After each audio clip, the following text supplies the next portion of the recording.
So a couple months ago, I made a video where I listened to every Taylor Swift album, and in that video, I got a lot of flack for kind of grazing over Folklore, and a lot of for listening to it at the gym. But I'll admit, Folklore is probably definitely one of those albums that needs more attention in order for you to truly understand it. I listened to it twice, and both times it was actually really confusing for me. So today, I'm pretty much just gonna sit down and do my best to make some sense of it. If you guys didn't know, I'm currently doing a series of videos on my channel where I talk about Taylor Swift's most popular albums, and every penny that I'm able to make off of these videos, and honestly all the videos on my channel, is gonna be put towards purchasing tickets to see Taylor on the Eras Tour, which I really want to go to. So please, help a brother out. But don't feel too pressured to, only if you want to. But every like and comment and new sub really does go a long way. And if you wanted to help, I'd very much appreciate it. Last week we talked about Lover, so you should definitely go check that video out if you haven't seen it yet. And obviously this week we're hopping into Folklore. So losers, welcome back to the Eras saga. Wow, now it's so bright. Guys, this isn't clickbait, okay?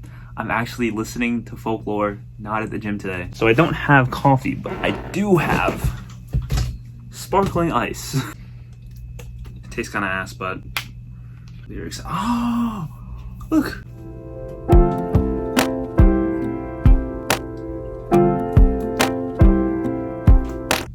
Bro, that shit was sad as fuck. No more sparkling ice. Into a bottle of wine. It was never mine. You were never mine. August just slaps, man. What can I say? It's just a good song.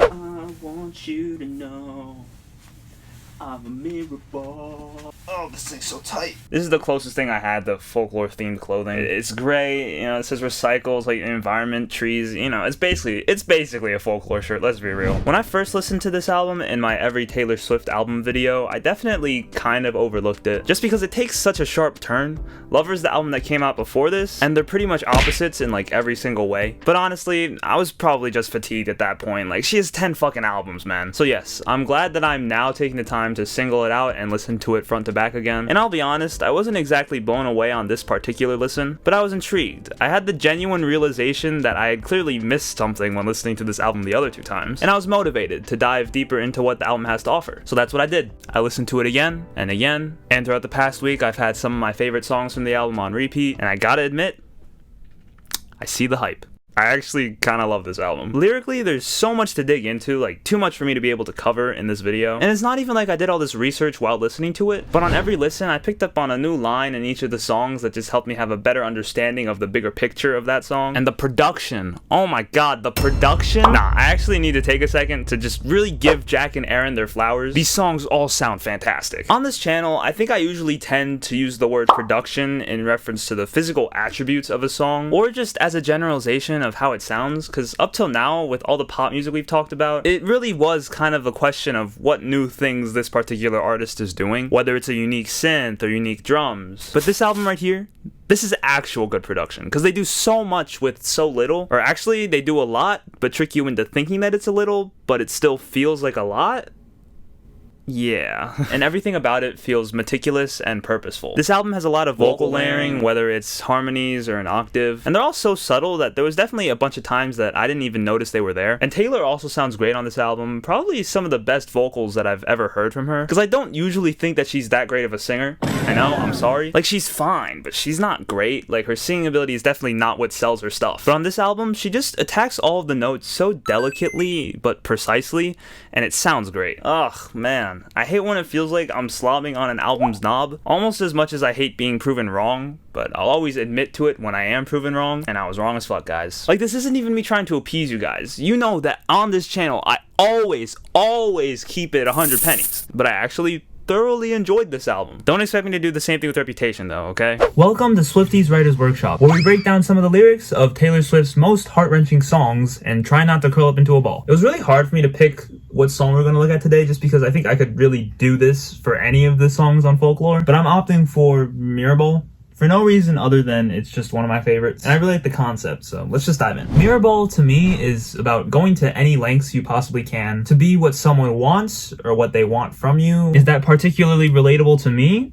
I mean, I was kind of a simp in high school, so maybe, but who knows? The idea of a mirror ball, you know, it's like no angle that you turn that in will you not see a mirror. From any possible angle you look at her, she's gonna be his ideal woman. The line, "I'll show you every version of yourself tonight," there's two ways I think that could go. One, I think it could mean that she just really understands him. It could also be another way of just reiterating the mirror ball thing, you know, "I'll show you any version of yourself tonight, any version you want to see. I'll get you out on the floor shimmering beautiful," I guess is just like, she'll look good for you. She'll dress up, you know, she'll make herself look pretty for you. But if you break her heart, it'll shatter into a million pieces. The chorus is what I fucking love, just because it's so beautiful when she goes, "Hush." Oh, fuck, I'm such a bad singer. "Hush, when nobody is around, my dear." Now, with this particular line, when it's saying when no one is around, I guess it's like just 24/7.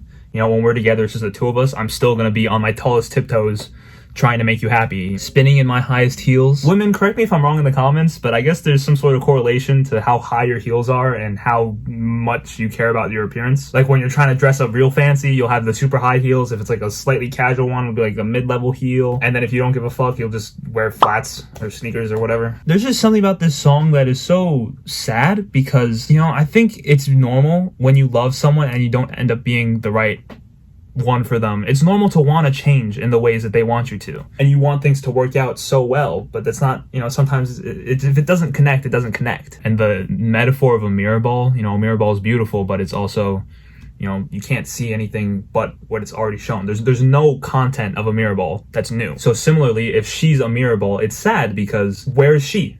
You know, if she's a mirror ball, all you're seeing is everything else. Where is she? The production on the song sounds so beautiful. Like, it just feels like you're looking at a mirror ball, if that makes sense. The melodies are beautiful, and point blank, I just really like that concept. Ignore the fact that I don't have a shirt on right now. It's really hot in my room. They haven't turned on the AC yet. But I'm about to watch the Taylor Swift Long Pond folklore thing. It's a banger, bro! Yo, look at this man Jack, bro. This man did not come to play. Look at the glasses. Look at the headphones. Look at the hunchback. I thought it was really cool to hear the three of them talk about the stories behind each of the songs. A, because I always love hearing about artists' creative process, especially when it comes to music, but it also helped me appreciate each of the songs individually. That's another thing that I forgot to mention. In my other video, I said that this album kind of feels like it's blended together. You know, like all the songs kind of flow into each other and it's hard to distinguish between them. But again, I completely disagree with that too. I think each of these songs have different concepts and unique melodies, but instead it's the acoustic feel to the entire thing that makes it feel like it's blended together if you're really just not paying as much attention. And of course the overarching narrative of the love triangle does make it feel more cohesive. I genuinely think I was just not paying attention when I listened to it the first few times. I don't know, man. But back to Long Pond, seeing them play all the songs was really cool. That's honestly all I have to say. It's like, obviously I really liked it, but it's just kind of what it is, you know? Like, nothing crazy. But my respect for Jack Antonoff is definitely on an upward trajectory. I personally think that Folklore stands out so much purely because of the situation that Taylor's putting herself in by making this album, because it feels like it came out of nowhere, but was also really well thought out. And this style of storytelling really is a whole new beast, so choosing to take that sharp of a turn can really only be motivated by being just that much more committed to it, you know, committed to like making it good, which he very clearly was. It's also kind of funny to me that it was made during the pandemic, because like that's such a pandemic thing to do, you know? Like during the pandemic we were all trying new shit, whether it was like new hobbies, new video games, reality TV. I was like painting, and I wasn't good at it, but like, who cares? What else am I gonna do? So it's definitely not surprising to me that the idea for this album came from being in isolation for so long. The most interesting thing about this album, and probably the biggest takeaway or biggest standout aspect of it, is how it jumps between the three different perspectives of the man, the woman, and the other woman. And giving them names definitely gave more weight to the album, because it feels like they're real people, you know? And there's something about that that's super sad, but also kind of really representative of the world. I know that sounds dumb, but just hear me out. Like, if she were to write the whole album from, say, Betty's perspective, thematically it'd just be a completely different album. But that's how life is. With each conflict that you find yourself in, your story's gonna make you sound like the good guy, and their story's gonna make them sound like the good guy. And Folklore chooses to show this through infidelity, which is a really extreme, you know, sort of dark example, but it makes the idea work that much more in my opinion, because I'm not saying that cheating is okay, because it isn't. It definitely isn't. And I'm also not saying that Taylor is saying that cheating is okay. But when you listen to Betty, you feel for the guy, alright? You do. Like, it's a cute-ass song. And throughout the course of the album, you definitely feel for and understand each of the three perspectives, and it kind of feels like a bird's eye view of a real-life situation. And that sucks, man. It's kind of like seeing your parents argue. Like, none of you guys are evil people. Can you just work things out? So yeah, this album's kind of fucking sad. 2 workshops in 1 video? That's just how fucking sad this album is. What can I say? So right now, we are going to be looking at Exile, featuring Bon Iver. This song to me is like the perfect representation of what this album does. You know, it pins those 2 perspectives against each other directly. You know, James singing one verse and whatever the girl's name is, fucking Betty, singing the other one. And they mirror each other in just a very beautiful way. So the guy goes, I think I've seen this one before, but I didn't like the ending. You're not my homeland anymore, so what am I defending now? You were my town, now I'm in exile seeing you out. The girl's verse, she says you were my crown, and now I'm in exile seeing you out. So why change those 2 words? It's because they valued each other in different ways. The guy sees her as like a safe place to be himself or whatever, you know, his town. She saw him as someone she was proud to be with, someone she tried to be her best with, someone that she valued, like truly valued, whereas he kind of just, you know, you can overlook your home. So yeah, it just shows the difference in their perspective in the relationship. I'm not your problem anymore, so who am I offending now? So she's saying, like, get over it, dude. And then she goes, I think I've seen this one before, so I'm leaving out the side door. Which I love that line, because it's like, you know, the side door at the movie theaters. It's like, she's not playing this shit again. And I gave so many signs, so many signs, so many signs. It's so sad, man. It's just so sad. I really like how they did this. And it's just heartbreaking, because you see, like, neither side feels particularly wrong, but you know, they can't see eye to eye, they can't connect. Why is this album so sad, bro? But Augustine's story is easily the saddest. She had a month with this guy, and while she thinks about that shit all the time, he wants nothing to do with her. To him, it was just a month, but to her, it was everything. Like, that's so sad. And she's also a homewrecker. Like, this girl just cannot catch a break. So I just found out that not all the songs on Folklore were technically written about the love triangle. It's really just these 3. But I don't know, man. Like, I kind of feel like most of the songs tell one of the perspectives, you know, even if it bounces around a little bit from character to character. Like, I could definitely look at every single song, listen to it, and say, okay, this is this person talking, this is that person talking. So in my head, I kind of like that better. So I'm just gonna go with that. Also, I'm officially reporting that for the rest of the series, I will not be purchasing any more Taylor Swift vinyls. It just, like, doesn't make sense. Like, it was actually really stupid of me to do that last time, because the whole point of the series is me saving money to get the tickets. So why would I spend $20-some on a vinyl when I could just put that towards the concert fund? You know, that just makes so much more sense to me. But it definitely is sad.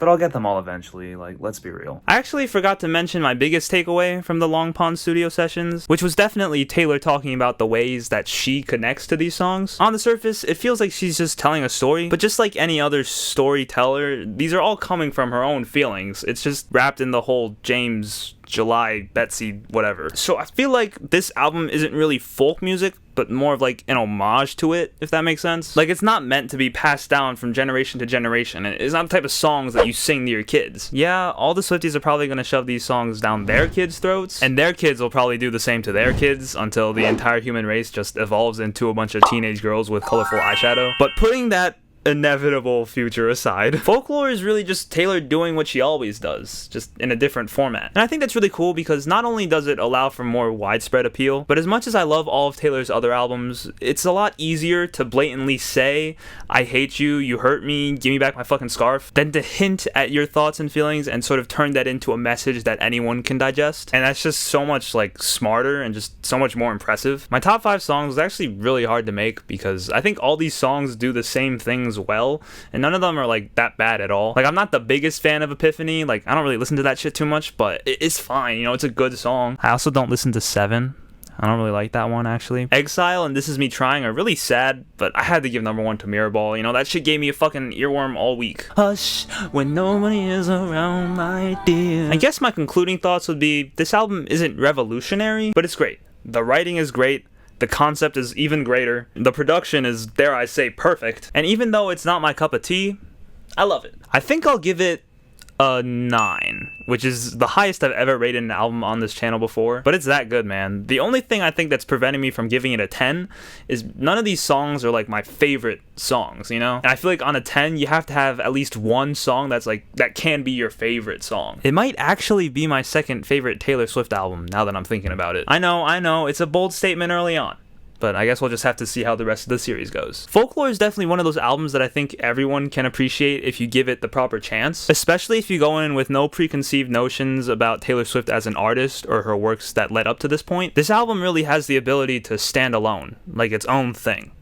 You know? Anyways, that wraps up today's video. A part of me does wish that I was able to go a little bit deeper into the album and just kind of nitpick it apart, because when you praise an album so much, you kind of have to prove it more, but I feel like I've explained myself enough-ish. But comment down below your favorite song on the album and where it ranks among your favorite Taylor Swift albums, of course, and just your general thoughts on the album too. I'm aware that I didn't do the thing where I say like a piece on every single one of the songs, because I feel like all my responses to the songs would just be me going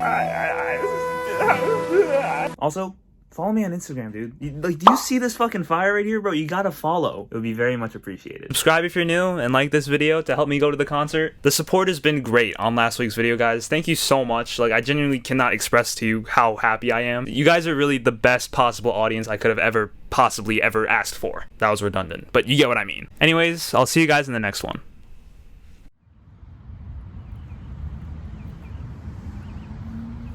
This is the cleanest one I could find.